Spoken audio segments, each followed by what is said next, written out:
everyone. This is Mike Domagalski here once again with our MEMSPA Minutes for October 7th, 2021. I have two amazing leaders with me, but before I get to them, I just want to thank you for joining the MEMSPA Minutes. Be sure to subscribe to the MEMSPA TV channel. We appreciate you doing that, and check out these MEMSPA Minute video series that come on Twitter, come on MEMSPA chat handle. You can find them on social media after 8:30 on Thursdays. So we're really excited to be here. You can watch, listen at any time, but I want to get right into it. I have two amazing leaders here. Next to me on my side here is Allyson Apsey. She is the principal at Quincy Elementary School in Zeeland.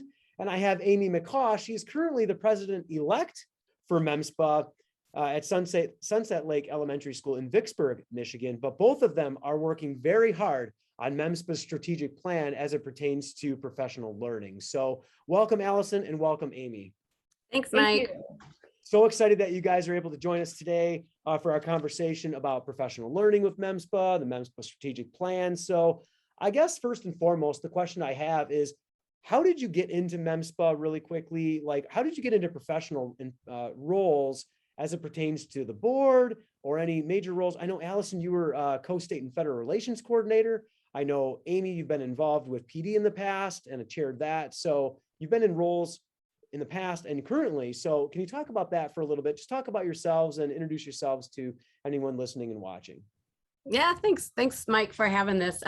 It's been fun watching your other series and your other episodes and just getting to hear what's going on in the state of MEMSPA. So Amie McCaw, I've been a principal at Sunset Lake. This is my 7th year in this district, but I've been at 2 other districts, so 15 years principal. And MEMSPA really, I say it all the time, but it's true. It saved me in the principalship. I don't think I'd be a principal if I didn't have a network of people to lean on. Sometimes this job can be kind of lonely sometimes because you don't have, in your teachers, you have that teacher team. But so anyways, I got involved in MEMSPA because I was told to get involved, and so I did. And then as far as getting involved at the next level, same idea. MEMSPA is really good about welcoming people in. And somebody said, you know what, Amie, professional learning, I think you should do something on the board. Well, actually, I'll take that back. It started with being asked to be involved with a conference. We used to have the conference chairs separate from our professional development chair. That switched back some years ago under Tom DeGraff. But so I was asked to be a conference chair, and I love the conference. Everybody needs to be at the conference. So it started with a conference chair, and then it kind of grew into that to be a professional learning, the professional development chair. And now, lo and behold, never would have thought, but was asked to, what do I think about being possibly the president-elect? So I'm going to follow in your footsteps, Mike. I'm going to try and watch you do your thing this year. And then, yeah, so that's where I'm at.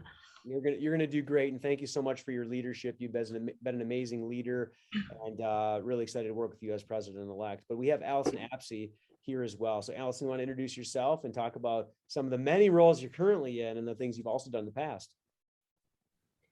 Yeah, so I am the principal of Quincy Elementary in Zeeland, and this is going to be my 8th year at Quincy, my 19th year as a principal. And I spent 11 of those years in the charter school world, and I was not connected at all. So being connected to MEMSPA these past 8 years has been a tremendous gift. Am I glitching at all in and out, or am I okay? A little bit, but it's okay. We can hear you. It's totally fine. Okay, I shut everything else down on my computer, so hopefully we'll push through. It gets better. But my role in MEMSPA, I'm in Zeeland Public Schools, and it's just kind of a given that we all go to the conference together and that we all get involved in MEMSPA. And I started on our regional board. So for Region 12, I was on the regional board, and then I was asked to sit on the board of directors as our region representative. And from there, I got involved on the executive board as state and federal relations co-coordinator. And now I have to follow in Amie's footsteps as the professional development chair, which is a big role to fill. But I saw a tweet that NAESP put out and just asked membership, what's the biggest benefit of being a member of an organization like NAESP? And for us, just thinking about the biggest benefit of being part of MEMSPA, and I think like 99% of those who responded said it's the networking, connections, and relationships that we make. And I think right now, more than ever, it's so important to know that we are not alone. We have a crew of people who want to help us be successful, and that we have each other's backs and we have people to turn to whenever we need something. So MEMSPA has been a tremendous gift to me. Yeah, and that kind of goes into the next thing on my mind was, why are you involved with MEMSPA, or why should other people get involved? Amie, can you just kind of piggyback on really what Allyson said there? I mean, the networking thing comes up a ton, but maybe as it even pertains to professional development that MEMSPA's offered in the past or that we currently offer now. Yeah, definitely. I can't help but just to make a comparison in my head about some of the work I'm in a class on theories of leadership, and it talks about the different kinds of leadership. And I think of when I read about collegial, I just couldn't help but to think about MEMSPA. It's collegial, it's not competitive. It is a group of people that are there to help each other out and to make our whole organization better. When I'm struggling with something, like my teachers might say something about, well, is this happening in other schools? I might reach out to another person and say, what are you doing when you get this problem of pick up and drop off or whatever it might be? I mean, it can be something like that, or it can be a little bit more into the idea of, we're coming back from COVID. What are the things that you're doing? Our Region 4 has really tried to work with our KRESA, and we're getting our principals that didn't know about MEMSPA to understand, like, our Region 4 has really increased in the last few years because we've found that we're sharing and together is better. And so that whole thing, like, it starts at the region level. So why it's important, not only for that of networking, but there's also the whole idea of some of the coverage you get for insurance. I know we don't really think that way, but when it comes to protecting ourselves in this state of what we are, Paul Liebenau always has our back and helps make sure that if we're in tricky waters, we have a place to turn to if we run into a situation that might unfortunately end up being a legal situation. Yeah, unfortunately, many of us don't have to worry about that. But I'll tell you what, more and more, as I talk to Paul and people on the executive board, more and more principals each year are having to use that liability insurance. I believe it's $2 million. And they've had to use that because a parent will do this or another person will do this with a principal. And I don't mean to get specific, but it's nice to know that we have the back of MEMSPA to have that liability insurance. And that's a key thing too, that sometimes we don't think about until it's there. Yeah. And when it's there, I can only imagine what it would be like to be a principal and having, being sued for something, as an example, that a decision I particularly made or had to follow or whatever it might be, and I don't have that liability insurance. Right. I'm like, oh, I forgot to renew my membership. Holy cow. That would be a problem, right? Because then it's all on me, and I would never want that. So, and I think on top of that liability insurance, but just even having that, the support and back of even just the personal part of it. Paul has told stories with us that we would have been shocked about, like something may have happened that we would have never guessed. So he also talks people through it. It's, it's great. We have the financial, but then also just for the mental support that comes with that for those situations. Right.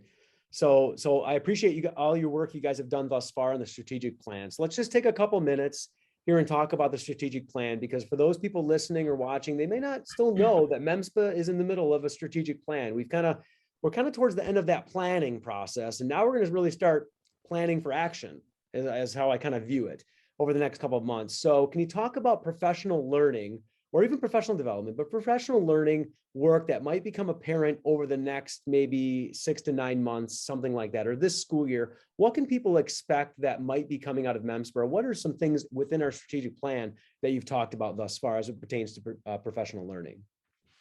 Well, we actually did a survey. We had a great team of leaders from across the state. Almost all of the regions were represented on our team. And we collaborated and put out a survey to see what our membership wants out of professional development, especially kind of in this post-COVID world, which we know we're not post quite yet. But, exactly. With all that we've learned during COVID about different formats of professional development, different ways to access it. And so we had 155 responses and a lot of valuable information about formats of professional development, like even like we asked, do you want a series of professional development or standalone?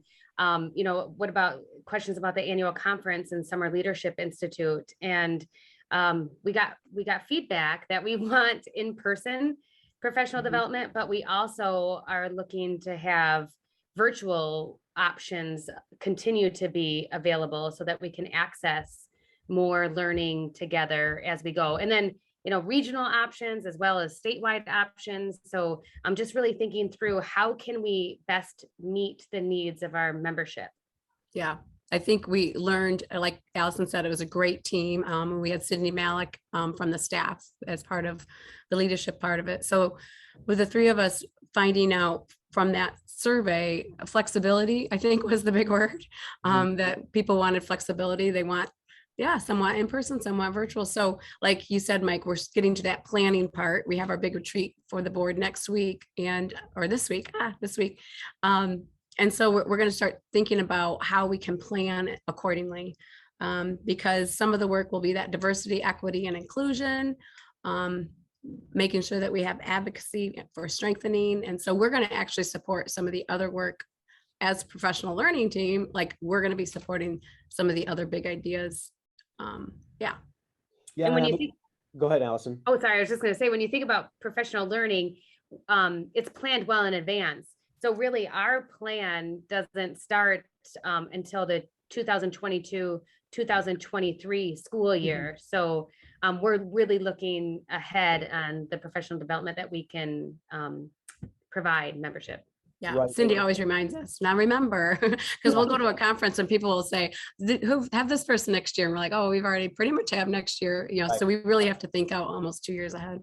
Right. And even the work we're going to do at the retreat, which is at the end of September, or beginning of October, really that final work. And you hit a lot of those things that are already in the strategic plan that other groups are working on, like the advocacy piece. How can you work with the advocacy team? And those 4 pillars are advocacy, strengthening MEMSPA, professional learning, and diversity, equity, inclusion. So with those 4, what's great about the professional learning aspect that you guys are working on is you can support the other 3 and develop the competency of everyone, you know, that attends those trainings or the leadership opportunities, which is really, really nice down the road. Because I know as part of this strategic plan, which of course I'm holding in my hand that we're going to work on the next couple of days, I'm excited to see a lot of that work on there. And the trajectory is 2022 to 2025. So if we know about strategic plans, they are a 3 to 5 year process. We just completed year 1. Right. I mean, we're only in year 1, which is basically just like, what do we want to be and where are we at? Like, that's all we've talked about. So the next step is, okay, where do we want to go?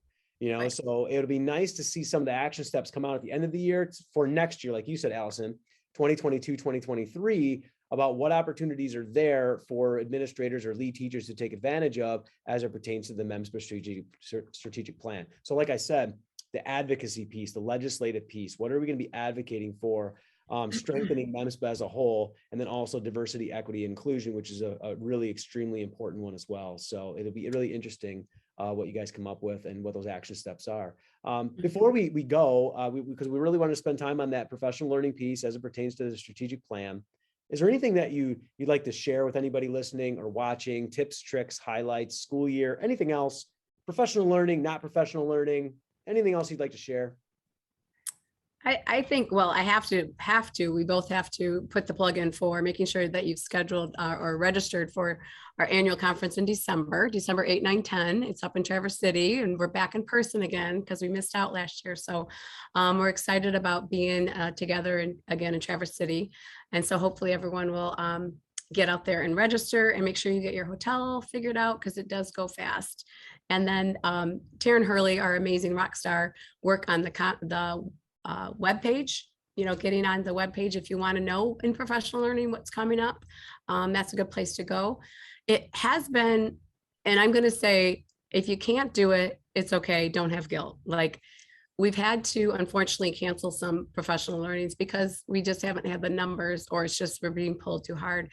And give yourself grace right now, everybody. Like I know I talked about one that I really wanted to do. Doing Danielson differently is out there, and I'm still thinking I might be able to, but with what we have on our plates, it's okay. So give yourself grace. If you can't take advantage of it yet, maybe later. So I guess my parting words are be good to yourself. Yeah. And I'll just echo that too. Please register for our annual conference. It's such a great opportunity to learn, to see other principal leaders across the state present an area of expertise and passion, and also network and connect. It's kind of a launching pad for involvement in MEMSPA. So, and then like Amie said, visiting our website, but I'm going to add to take care of yourself, but also I encourage you to reach out and check on a principal colleague, like call one or two and just say, how you doing? I mean, even Mike, when we first got on, to just kind of like, oh, share some of the things that are happening. It's just that connection, and it's empowering, and we can offer empathy to each other, and we really need each other. So please check on your fellow principals. Yeah, So well put. Yeah, that's very well put. And I appreciate both you guys being on, but really those comments right there. Register for the conference. I mean, we've had 550 people 2 years ago at the conference. Last year we were virtual, but we want to hit that 550 again, right? I mean, we want to see the collaboration and networking happen in face-to-face. We'll be as safe and as healthy as possible, but we want to make sure that that's happening. But self-care is huge. I've been a really strong proponent of that with my staff, and very vulnerable with that with my staff. And then, like you said, Allyson, right at the end, I mean, call a principal. That's a great challenge. Call a principal once a week, even within district, out of district, whoever you have. Just give them a call and say, I'm just calling you to see how you're doing. That means a lot. We're starting a process with that with my staff about, reaching out to their kids and letting them know just positive affirmations, giving them a written note, like once a week, a couple students a week, and doing the same thing with each other, with our staff. We're creating a structure for that. And I think that's really important, especially at this particular time of what we've all been through and what we're currently going through. So very well said by both of you. I appreciate you both being on. I appreciate all the work that you're doing. Once again, for everyone listening and watching this, check out the MEMSPA Minutes at MEMSPA TV on the YouTube channel. So just search MEMSPA TV. You'll see all the video series down there. Check them out. They're only about 20 minutes or long or so. So it's really easy to listen to them on your way to work, or watch them whenever you have the time. So it gives you all the ins and outs about what's happening within MEMSPA. But thank you, Allyson Apsey. Thank you, Amie McCaw, for being on today. We're going to go ahead and sign off, but thank you so much. We will see you guys at the retreat. Yes. Everyone listening and watching, thank you so much. And thank you. Thank you for your leadership, Mike. Thank you, Mike. You're doing a fantastic job at the helm. So thank you so much for your vision. Love your vision. Thank you very much. But you know what? Honestly, we've said it so many times, we're all principals leading learning, but we're better together, right? Yes. And I think that just solidifies everything. And I can go months without talking to somebody, and as soon as I have as soon as Allyson, you popped on half an hour ago, we just started talking like we saw each other yesterday, right? Like that's just how it happens. Amie, same thing, right? And that's what it's all about. So, but thank you. We are Principals Leading Learning. We're better together. Check out the MEMSPA video series every Thursday night at 8:30, and then it's ongoing, ready to be watched and listened to. Thank you, everybody, and have a good night. Bye-bye. Bye.